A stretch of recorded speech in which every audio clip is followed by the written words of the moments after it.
Good evening friends. நம்ம இன்றைக்கி என்ன பார்க்க போகிறோம் அப்படின்னா, சொல்லிலக்கணமில் நெக்ஸ்ட் டாபிக் தொழிற்பெயர் தான் நம்ம இப்போ பார்க்க போகிறோம்.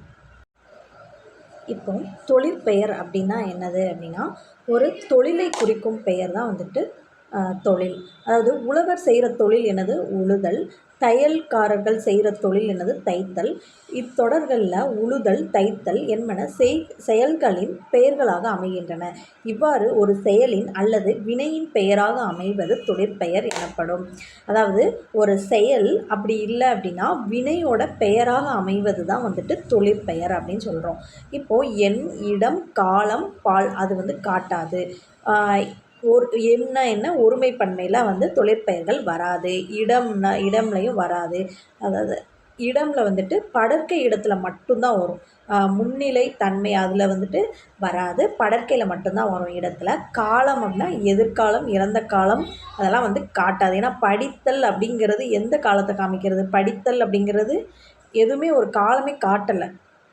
அப்போ வந்துட்டு இந்த மாதிரி காலமும் காட்டாது. பால் அப்படின்னா ஆண்பால் பெண்பால். படித்தல்னு இருக்குது. யார் படிக்கிறா? படித்தான்னா ஆண்பால், படித்தாள் அப்படின்னா வந்துட்டு பெண்பால். ஆனால் இங்கே படித்தல் அப்படின்னு இருக்குது. ஆனால் அதனால பாலும் காட்டாது. அதாவது ஆண்பால் பெண்பால் பலர்பால் அந்த மாதிரி காமிக்காது. எது மட்டும் காமிக்குமா? படற்கையில் இடத்தை மட்டும்தான் காமிக்கும் அப்படின்னு சொல்கிறாங்க. எடுத்துக்காட்டுக்கு படித்தல், ஆடல், நடிப்பு, எழுதுதல், பொறுத்தல். தொழிற்பெயர் வந்துட்டு மூன்று வகையாக பிரிக்கிறாங்க. என்னென்னலாம்? விகுதி பெற்ற தொழிற்பெயர், முதுநிலை தொழிற்பெயர், முதுநிலை திரிந்த தொழிற்பெயர். விகுதி பெற்ற தொழிற்பெயர் அப்படின்னா என்னன்னு பார்க்கலாம். இப்போது விகுதி பெற்ற தொழிற்பெயரோட எக்ஸாம்பிள் என்னென்னா நடத்தல், உண்ணல், வாழ்வு, வாழ்க்கை ஆகிய பெயர்களை கவனியுங்கள். இவற்றில் நட, உண், வாழ் ஆகிய வினை பகுதிகள் தல், அல், ஊக்கை ஆகிய விகுதிகளோடு சேர்ந்து தொழிற்பெயர்களாக அமைகிறது. அதாவது நம்ம என்னென்னு பார்த்தோம்? தொழிற்பெயர்னால் என்னென்னு பார்த்தோம்? ஒரு செயலை செய்கிறது தான் வந்து தொழிற்பெயர் அப்படின்னு பார்த்தோம். இங்கே ஃபஸ்ட்டு வந்துட்டு நடத்தல் அப்படின்னு இருக்கு. இங்கே நட அப்படிங்கிறது ஒரு செயல் தான், செயலை தானே குறிக்குது. அப்போது இந்த செயலோட தல் அப்படிங்கிற விகுதியோடு வந்திருக்கு. நம்ம ஆல்ரெடி பகுபத உறுப்பிலக்கணமில் பகுதி விகுதின்னு படிச்சிருப்போமா? கடைசி வர்றது தான் மேக்ஸிமம் வந்துட்டு விகுதி தான். கடைசியாக வர்றது எல்லாமே விகுதி தான். அப்போது தல் அப்படிங்கிற விகுதியோடு வந்திருக்கு. அப்போது இது வந்து என்னது? தொழிற்பெயர். அந்த மாதிரி ஒரு தொழிற்பெயர் வந்து விகுதியோடு சேர்ந்து வந்துச்சுன்னா அதுதான் வந்து விகுதி பெற்ற தொழிற்பெயர் அப்படின்னு அர்த்தம். இவ்வாறு வினைப்பகுதியுடன் தொழிற்பெயர் விகுதி சேர்ந்து வருவது விகுதி பெற்ற தொழிற்பெயர்கள் ஆகும். இப்போது என்னென்ன விகுதிலாம் வந்துட்டு தொழிற்பெயரில் எப்படி நம்ம கண்டுபிடிக்கலாம் அப்படின்னா, நம்மளுக்கு வந்து தல் அப்படின்னா வந்து தொழிற்பெயர் அப்படிங்கிறது தெரியும். இந்த இது எல்லாமே இம்பார்ட்டன்ஸ். இதை கொஞ்சம் ஞாபகப்படுத்தி வச்சுக்கோங்க. தல், அல், அம், ஐ, கை, வை, கூப்பூ, சீதி, வீமை அப்படிங்கிறது எல்லாமே வந்துட்டு தொழிற்பெயர் விகுதிகளாக வரும். எடுத்துக்காட்டு தருதல், தள்ளுன்னு இருக்கா? இது அப்போ தள்ளுன்னு வந்தாலே என்னது? நம்மளுக்கு தொழிற்பெயர் தான். வருகை, கைன்னு இருக்குது. அப்போ கை வந்து தொழிற்பெயர் விகுதி பெற்ற தொழிற்பெயர். அதே மாதிரி தான். இதை கொஞ்சம் எல்லாத்தையும் பார்த்து வச்சுக்கோங்க. அடுத்து முதுநிலை தொழிற்பெயர் அப்படின்னா என்னென்னு பார்க்கலாம். இப்போ முதுநிலை தொழிற்பெயருக்கு எடுத்துக்காட்டு என்னென்னா, வானில் இடி இடித்தது, சோறு கொதி வந்தது அப்படின்னு இருக்கு. இடியை நம்ம எப்படி சொல்லலாம்? இடித்தல் அப்படின்னு சொல்லலாம். கொதியை நம்ம எப்படி சொல்கிறோம்? கொதித்தல் அப்படின்னு சொல்லலாம். அப்போ அல் அப்படிங்கிறது வந்திருக்கு. அப்போ அந்த அல் அப்படிங்கிற வார்த்தை வந்து என்னது? தொழிற்பெயர் தான். இப்போது அது வந்து முதநிலை தொழிற்பெயர் முன்னாடி இருக்குதா? நம்ம தல் அப்படிங்கிறது வந்துட்டு வெளிப்படையாக வரல. வெறும் இடி, கொதி அப்படிங்கிறது மட்டும்தான் இருக்குது. இந்த மாதிரி விகுதி வராமல் வெறும் இந்த மாதிரி இடி, கொதி அப்படிங்கிற மாதிரி வந்துச்சுன்னா அது வந்து முதுநிலை தொழிற்பெயர். ஓகேவா? அதாவது இங்கே தல், அல் அப்படிங்கிற விகுதி எதுவுமே வரல. விகுதி எதுவுமே வராமல் ஒரு செயலை அந்த மாதிரி காமிக்குது அப்படின்னா அது வந்து முதுநிலை தொழிற்பெயர். சரி, இடி, கொதி அப்படிங்கிற சொற்கள் இடித்தல், கொதித்தல் என்னும் சொற்களின் பகுதிகளாகவும் இவ்வாறு ஏவல் ஒருமை வினையாக அமையும் வினை சொற்களின் பகுதியை முதுநிலை என்பர். முதுநிலை எவ்வகை மாற்றமும் பெறாமல் தொழிற்பெயராக அமைவது முதுநிலை தொழிற்பெயர். செல்லமாக ஓர் அடி அடித்தான். அறிஞர் அண்ணா தம் பேச்சால் புகழ் பெற்றார். இவற்றில் அடிக்கோடிட்ட சொற்கள் விகுதி பெறாமல் தம் பொருளை உணர்த்துகின்றன.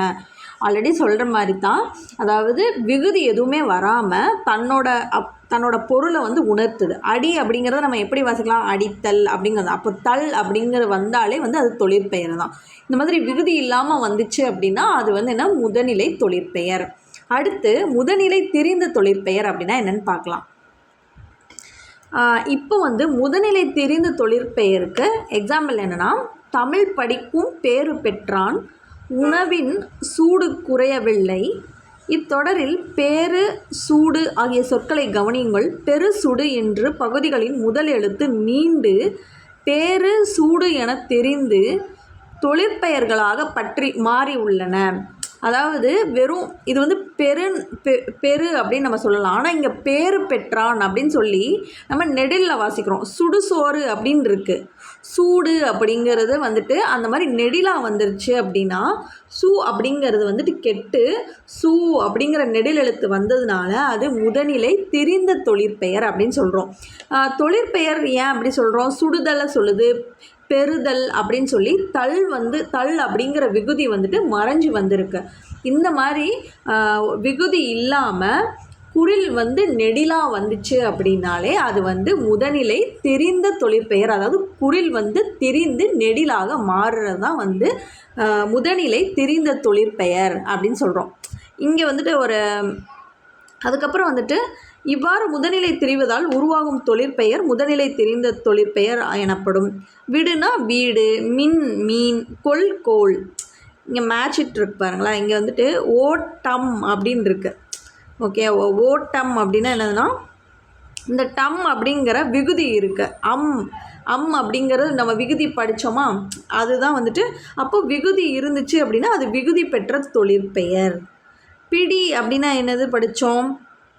பிடினா பிடித்தல். அப்போது இங்கே தல் அப்படிங்கிற தொழிற்பெயர் மறைஞ்சு வந்திருக்கு. அப்போ வெறும் பிடி அப்படின்னா முதனிலை தொழிற்பெயர். சூடு அப்படின்னு சொல்லி வந்திருக்கா. அப்போ ஒரு குறில் நெடிலாகுது அப்படின்னா அது முதனிலை திரிந்த தொழிற்பெயர். இப்போ எதிர்மறை தொழிற்பெயர் அப்படின்னா என்னென்னா, எதிர்மறைனா என்ன? ஒரு ஆப்போசிட், நேருக்கு ஆப்போசிட் தான் எதிர்மறை. எதிர்மறை பொருளில் வருவது எதிர்மறை தொழிற்பெயர். இங்கே நடக்கிறது ஒரு மீனிங். அப்போ அதுக்கு ஆப்போசிட் என்ன? நடக்காமல் இருக்கிறது. அப்போ நடவாமை அப்படிங்கிறது அது எதிர்மறையான பொருள் வருது. அப்போது அதுதான் ஒரு எதிர்மறை தொழிற்பெயர். கொல்லாமை, கொல்றது மீனிங். அதுக்கு ஆப்போசிட் என்ன? கொல்லாமல் இருக்கு. அப்போ கொல்லாமை அப்படிங்கிறது எதிர்மறை தொழிற்பெயர். ஓகே காய்ஸ், நம்ம நெக்ஸ்ட் கிளாஸில் மீட் பண்ணலாம். பாய்.